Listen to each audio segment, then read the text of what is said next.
Hello all, welcome to today's webinar on do's and don'ts of filing ITR.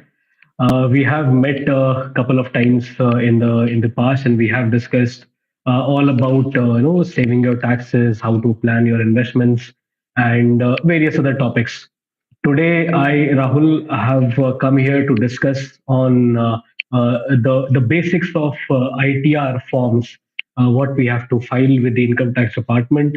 We'll be discussing in details the do's and don'ts, what we should keep in mind. Let us begin with the webinar by seeing what all things are we going to learn from today's webinar. So we are going to understand various due dates, what are applicable for us for various types of forms. Okay, there are certain due dates what we should keep in mind. There are certain timelines what we should be aware of, because if we are not aware, then we might not be able to deal with the problems or any kind of communication with the income tax department on time. We will be in detail. We'll be checking how to prepare and maintain an ITR file. So ITR file is basically a folder, or it may be a physical or a digital folder. What we should maintain. Why is it important to maintain? What all documents are required to be kept? We'll be discussing in details what are the different type of ITRs, income tax returns, what can be filed with the department. Today we have various softwares. Even in the income tax portal, we can just put our income details and we can get what ITR is applicable to us. But it is important to know what ITR forms are there, and when which form is applicable. This is very important, so that if any such condition is applicable to us, we input that information even if the software is telling us which ITR to file. We will be discussing in details what are the most common mistakes what a filer makes while filing the ITR, and they should be aware of that mistake, because if we are not aware that this might be a mistake or this might be an error, so we may end up getting a notice from the department. So that becomes much more an harassment. So we should not be doing such mistakes or errors. We'll be discussing in details about that also. Then I will give you steps how you can make use of the Cleartax income tax filing software, and you can file through Cleartax. Let us begin with the ITR filing and the due dates. So here, if you see, we have listed out what type of returns we have to file, or what types of return we may file. So starting with the very first, which is the original return. So basically, whenever we are filing the income tax return for a particular assessment year for the first time, so that is called as the original return. So originally we are filing the return for a particular assessment year. So I'm sure every one of you know that this current assessment year is assessment year 23-24. So please do not make a mistake while choosing the assessment year for which we are filing. People may get confused between financial year and assessment year.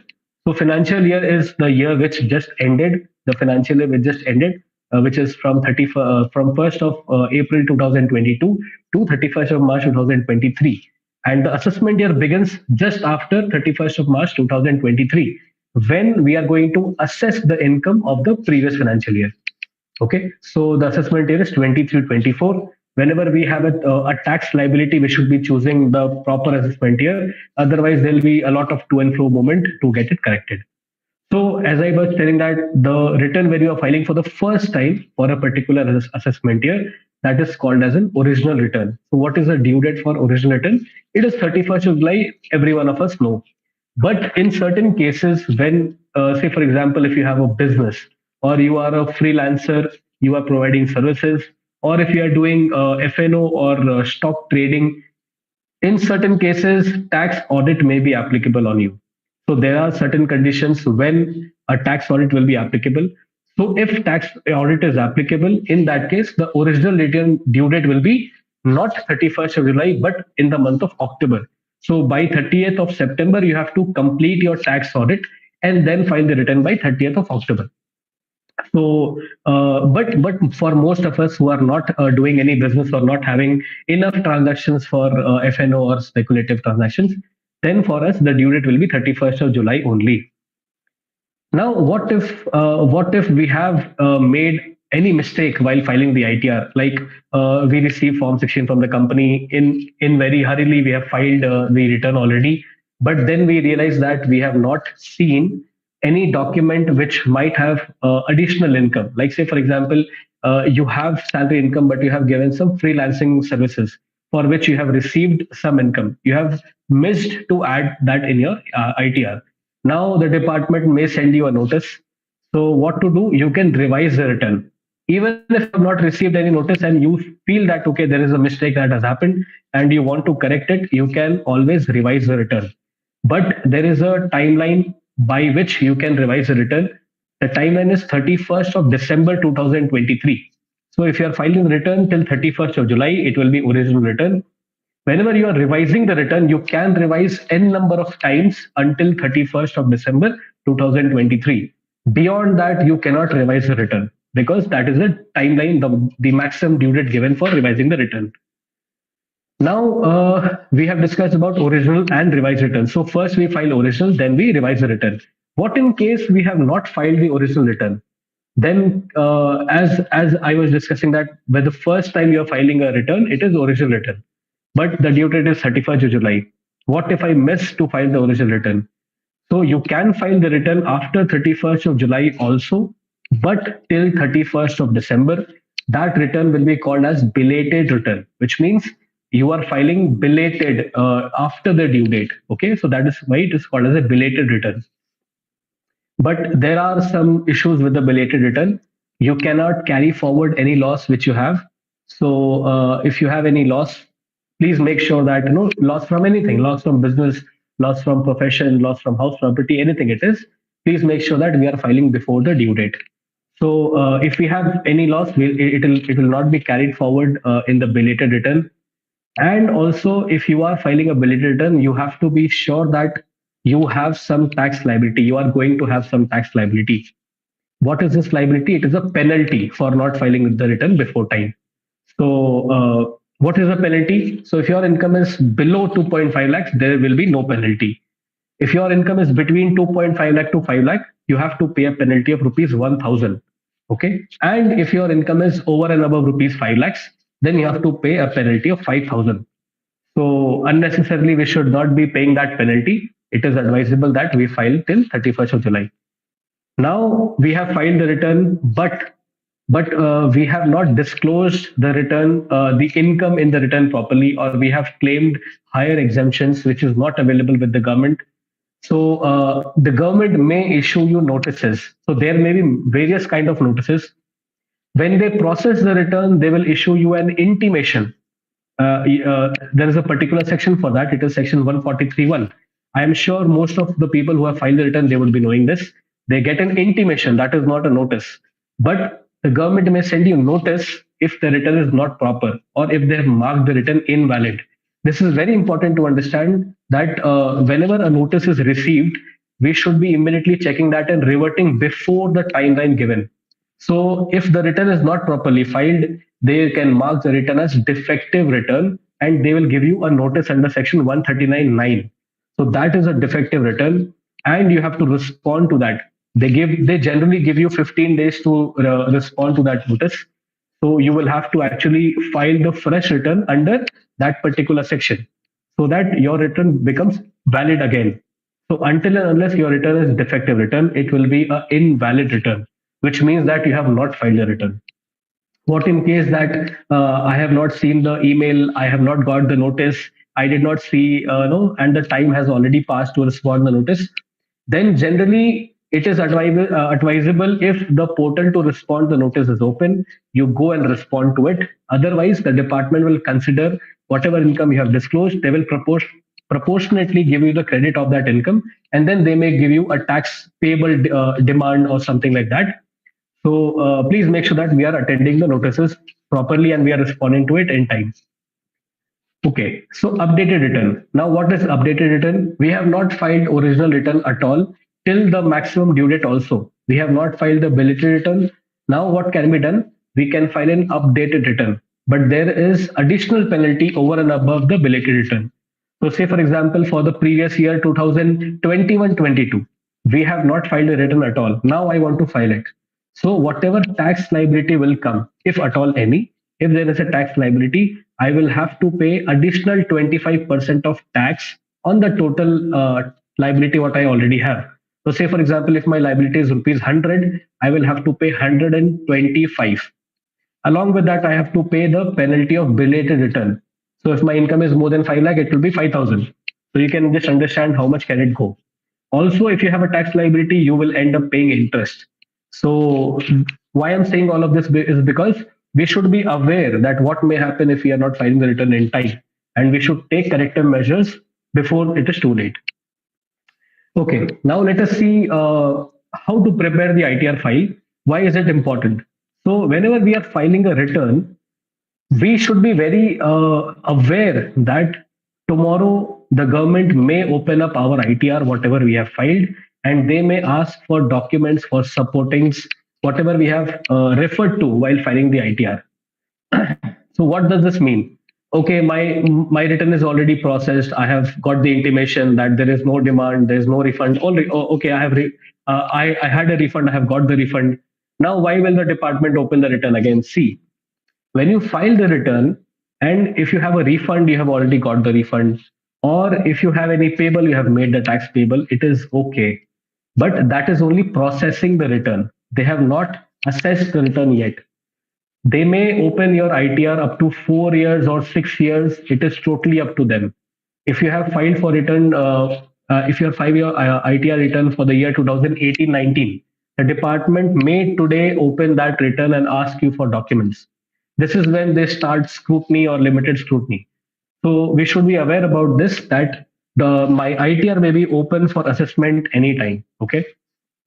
So they will ask you documents in relation to the information you have provided. That is the reason every time before we are filing the return, we should be aware that whatever documents we have referred to, what all information we have taken. Say, for example, I have disclosed in my ITR that I have interest income of 25,000.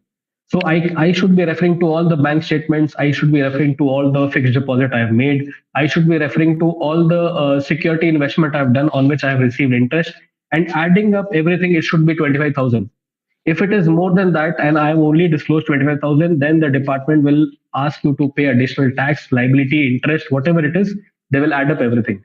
So that is the reason we should be having an ITR file, so that we are sure whatever information is available in the document, we have put the same in the ITR, so that tomorrow, even after 5 years, if the assessment is being opened, if the assessing officer is asking me documents, I have that file ready with me. I can give all the proofs, whatever it is required.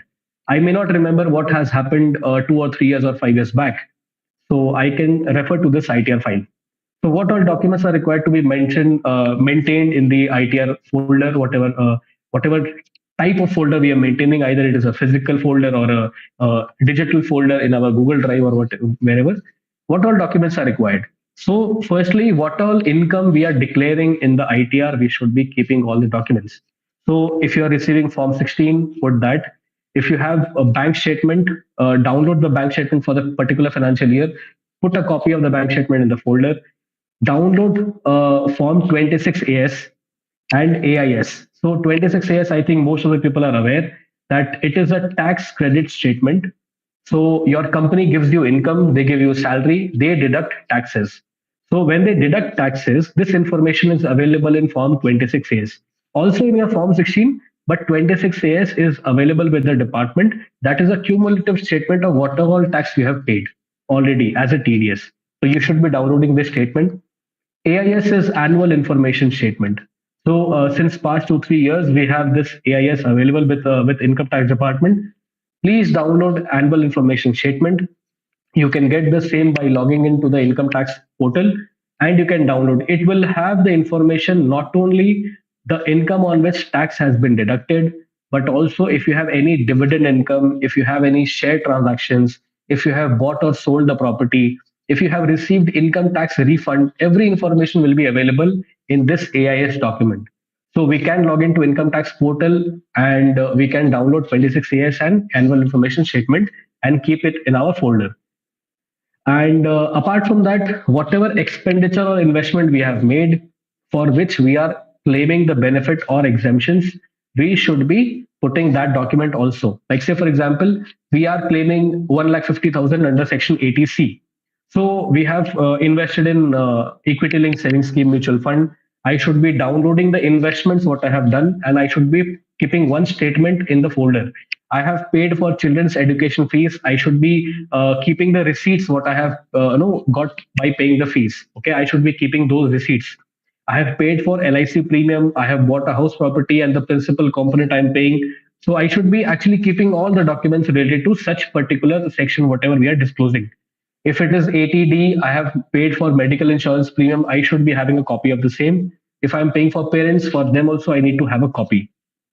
If I am claiming house rent allowance, I should be keeping a copy of a rent agreement or rent receipt, whatever it is available. We should be keeping one copy of that, so that so that whenever we face any issue with the department, we have the proof handy. This is where I have I have taken the claim from, so that the department will not have any further question to ask from you, and they can just close your assessment and let you free. Okay, so this is why it is very important.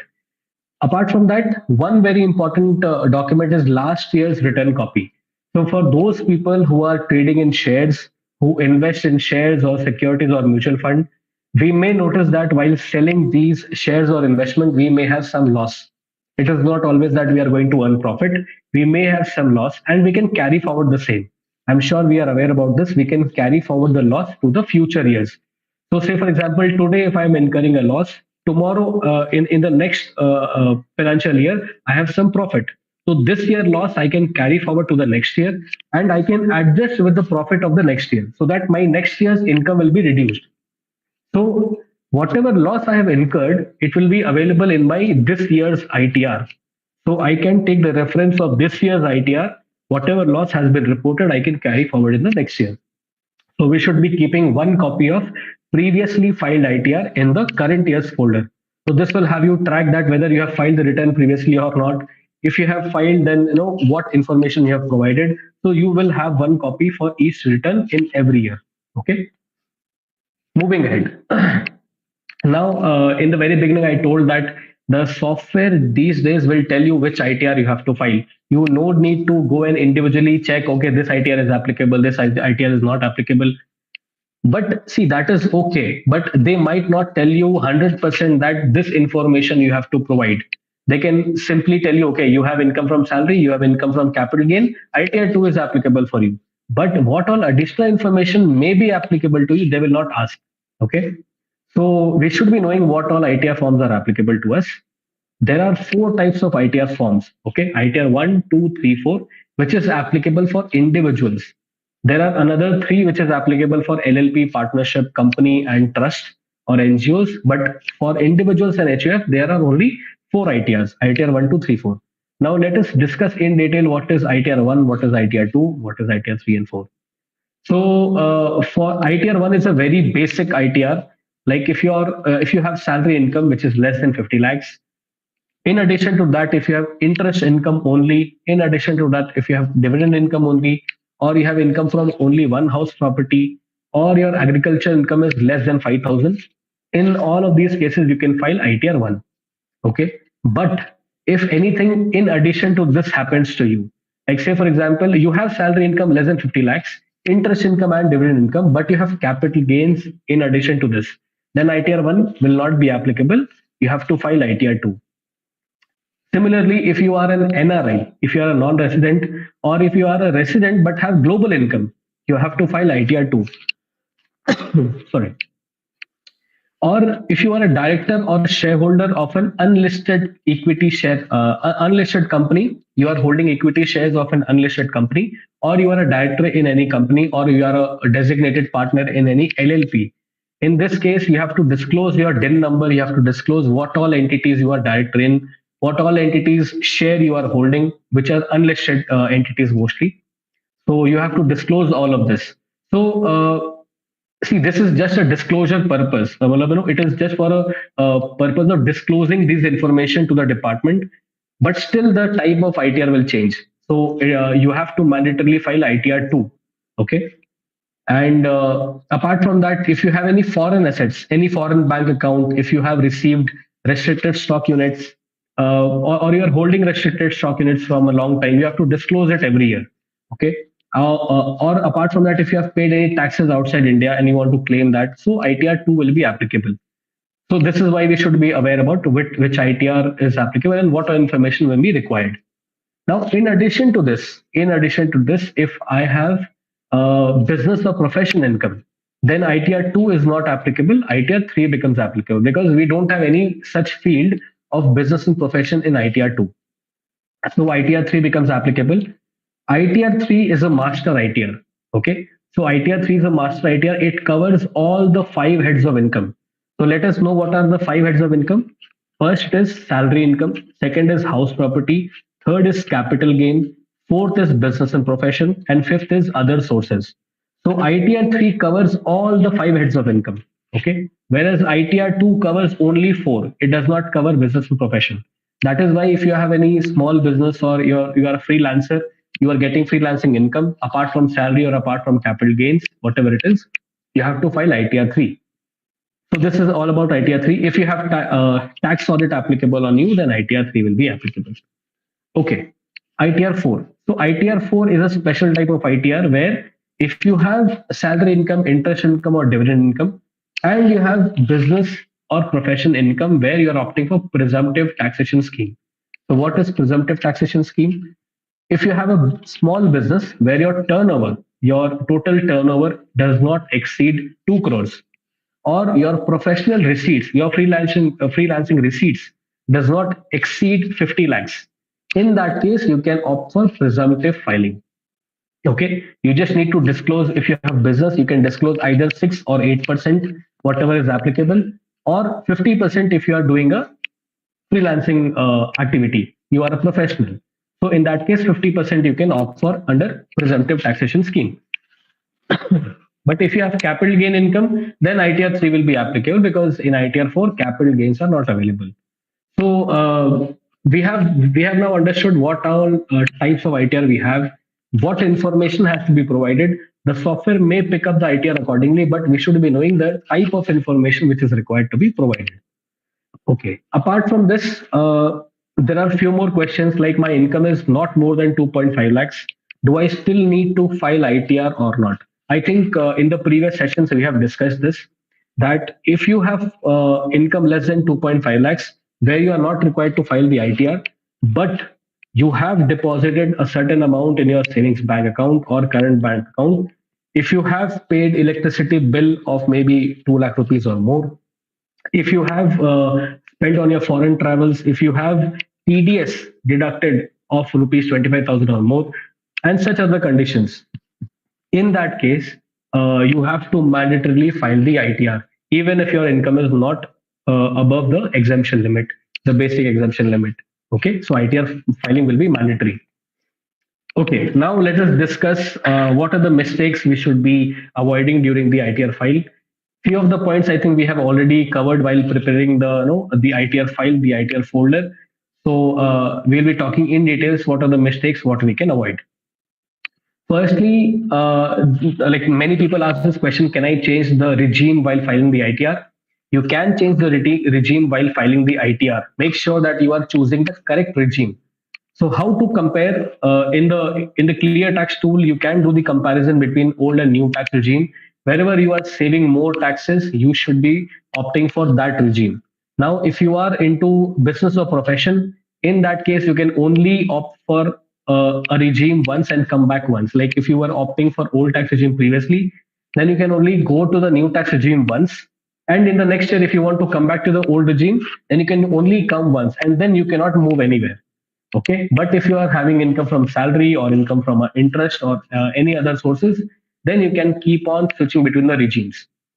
Okay, there will be an additional form which is required to be filed. You can file that form and then you can shift the regime. It does not matter. So we have already discussed that you cannot change the regime during the ITR filing, but sorry, during the assessment year which is going on, but you can change the regime while filing the income tax return. Okay. Apart from that, as we have already discussed, whichever regime is beneficial to you, whichever regime is saving more taxes, we should be opting that regime only. Apart from that, we should be seeing that all the documents, if we have kept in our ITR file, we should be referring to all of the document whether I have missed to claim any exemption or not, which I was eligible for. Like say for example, I have submitted my rent receipt to my employer. They have not given me the benefit of HRA. Now, while filing the ITR, can I claim the benefit of HRA? Yes, you can claim the benefit of HRA. Held you have all the documents and you do a proper calculation, whatever amount of HRA you are eligible for exemption. Apart from that, you were not able to find the LIC payment receipts, or you were not able to find the health insurance payment receipts. The window got closed and you were not able to submit. Please make sure that we are claiming for these expenses in the ITR. We are not missing them out.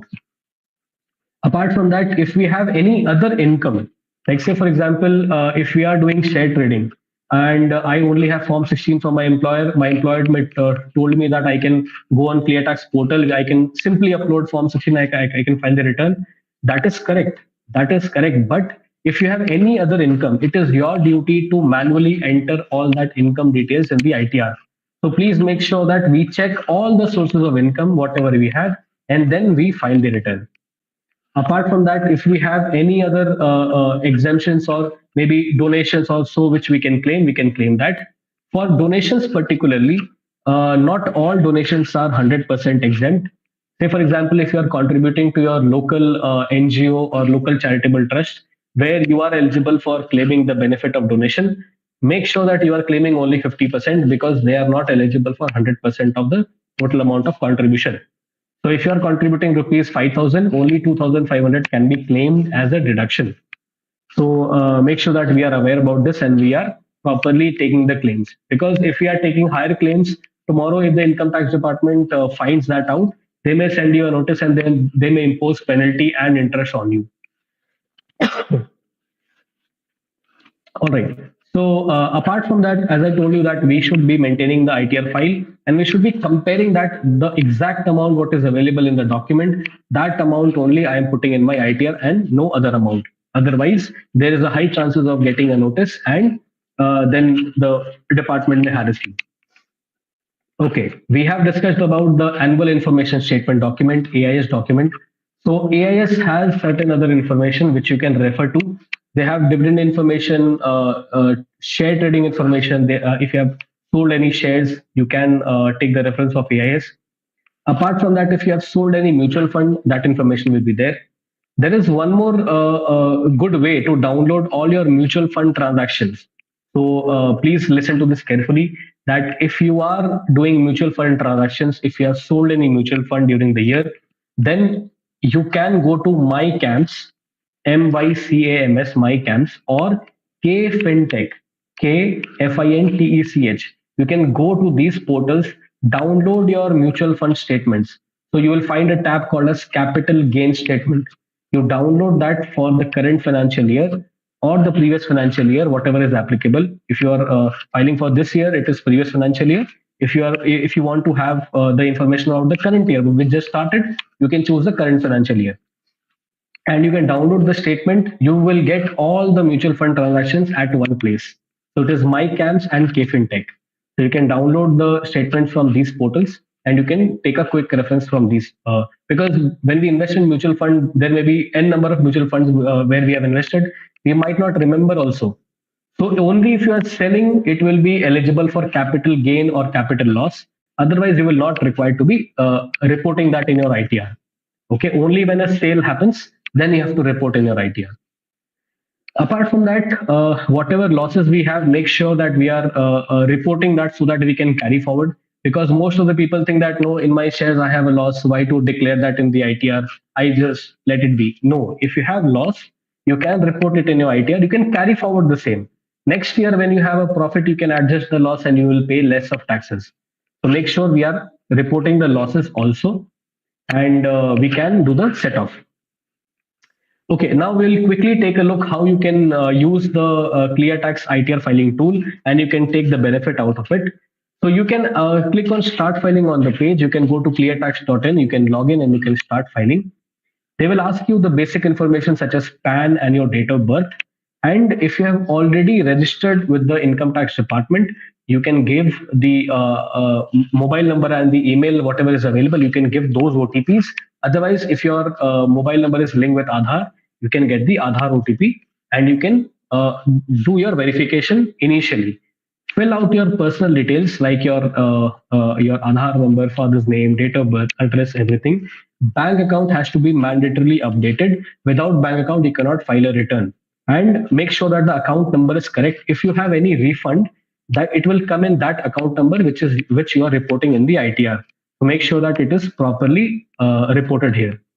Then, if you have salary income, obviously you will be having salary income. If you have your Form 16 ready with you, so you can just, if you see, I have marked with the arrow under Upload Form 16, you can upload your PDF Form 16 here, and it will ask you to drop in this particular box.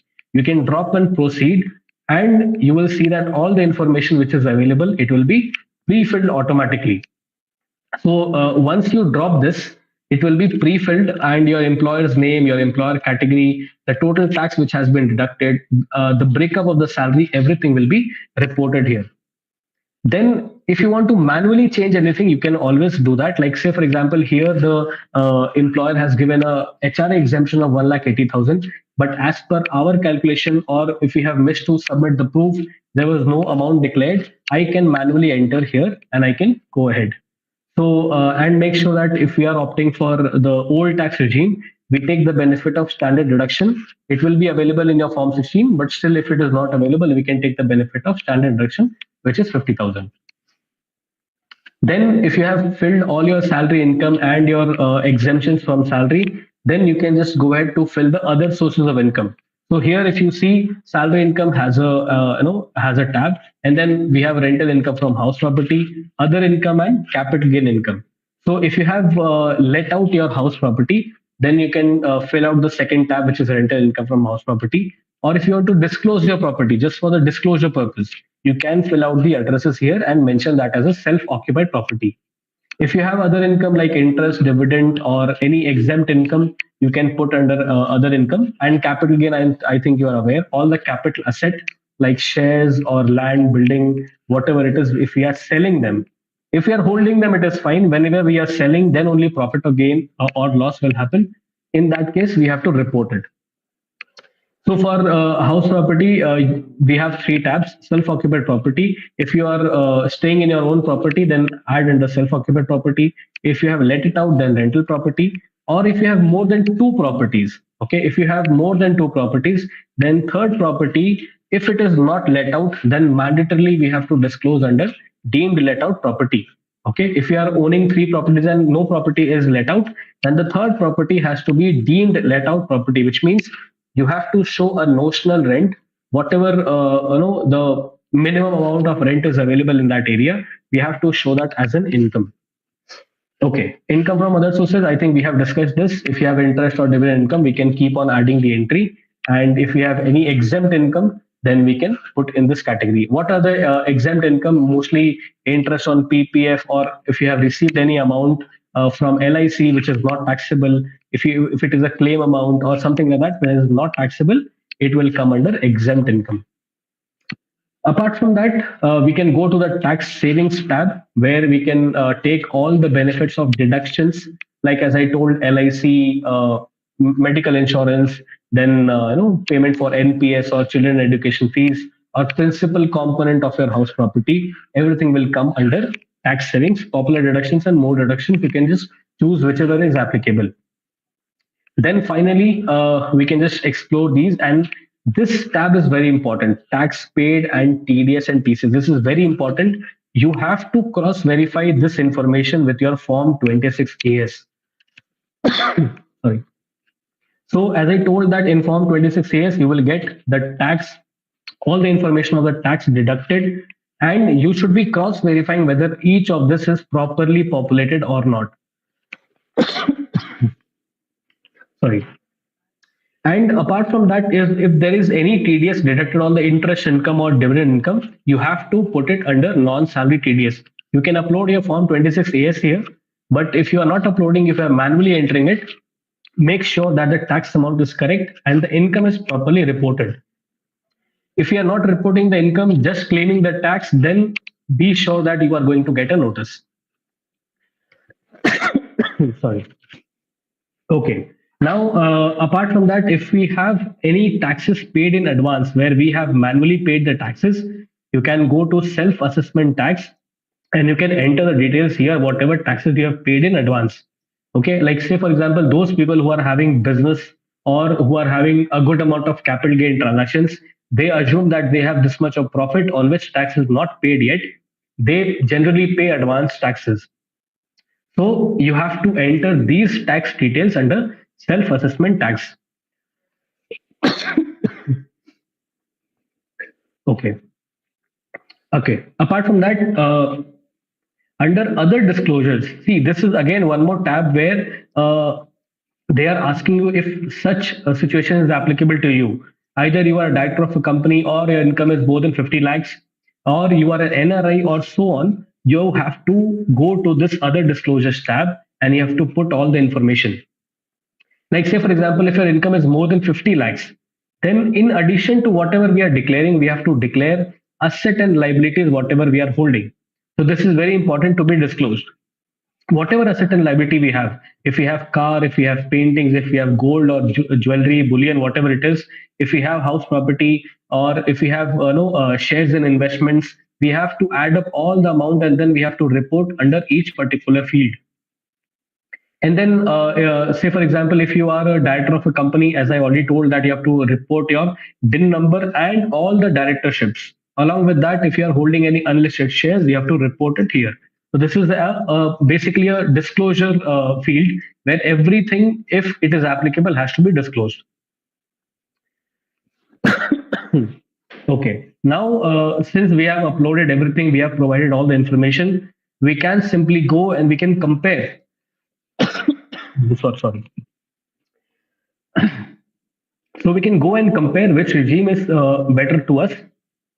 If we have more deductions, we are opting for old tax regime, and we can file under this old tax regime. But if we have no deductions and if we are seeing that new regime is better to us, we will choose the new tax regime and then we will file the return. I think we are at the end of the session. We have discussed in details about the filing process, about the do's and don'ts, mistakes, what we should be avoiding. And now, if you have any questions, please ask, and I will be happy to answer them.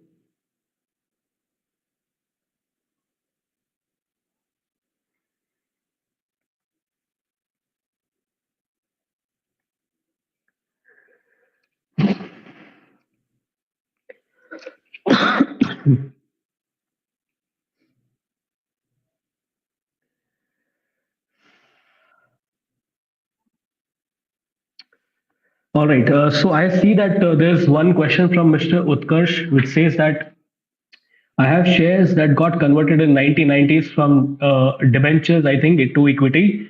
Many of equity shares of Badla system. So after demat conversion, there is no cost available of the same. How to calculate capital gain?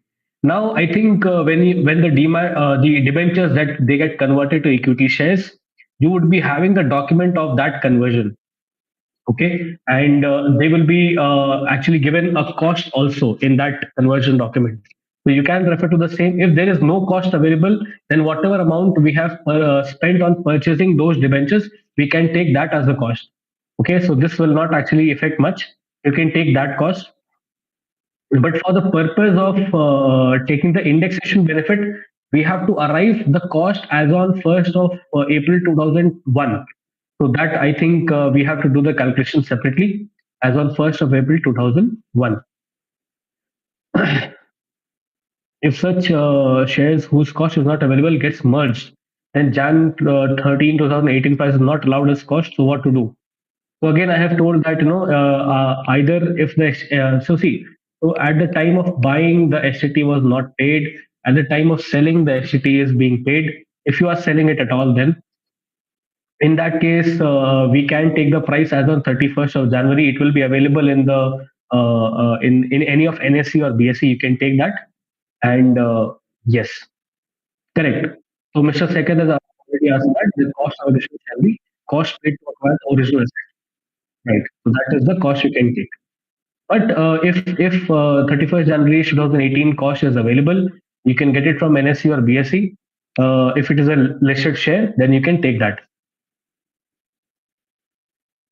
Okay.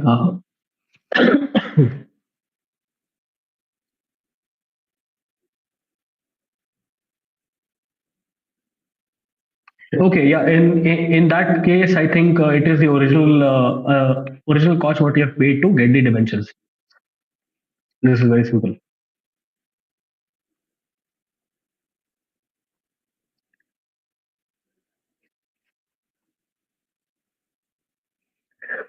Fine. I think we don't have more questions, so we can end the session. Thank you for watching this, and thank you for patiently listening to this. I think this would be helpful to you in filing the ITR. Apart from this, if you have any questions, you can please ping to us at support@cleartax.in, and we'll be happy to answer you. Have a good day.